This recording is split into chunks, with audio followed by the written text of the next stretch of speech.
Hello everybody, welcome to this lecture in the basic section.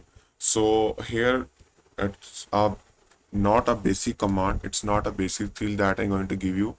It's for the mid-level user for the of the Linux, because I'm going to tell you the basic usage, but it have an advanced usage.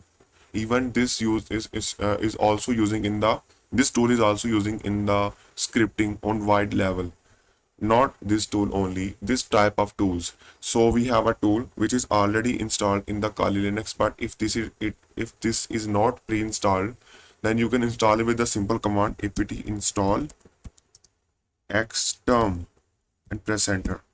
You can see this tool is already installed. I can show you xterm, and here is the xterm, uxterm and xterm. So now how to launch it? You can launch it from here like xterm. So there's a no difference between the normal terminal and the xterm. It is actually it have a dark colors or attractive colors and the small interfaces.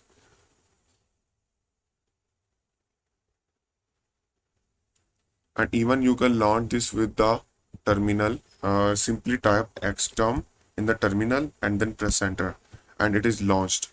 So cancel it. Let's launch with the timeout command. Timeout 5-second xterm.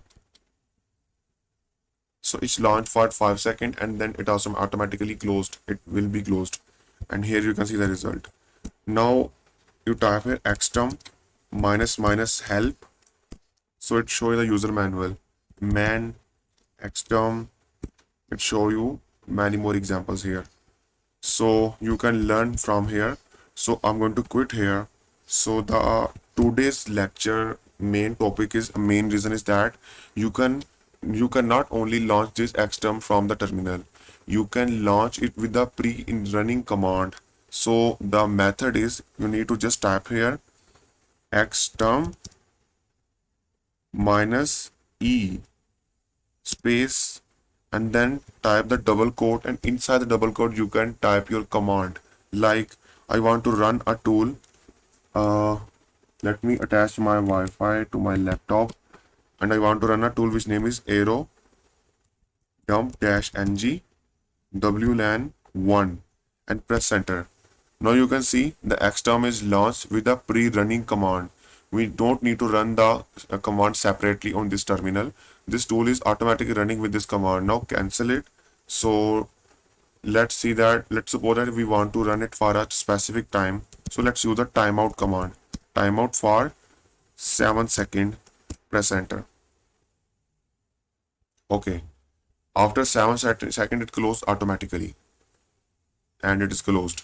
So this is the basic use of xterm command. So that's it for this lecture. I hope we can learn the many more advanced usage in the next sections, not the next lecture, because we are going to use this tool for the Linux scripting or bash scripting on a major level. So I hope you all waiting for the bash scripting lecture when first you need to complete these basic lecture and you need to go step by step to the every section. And that's it for this video. Thank you so much, guys.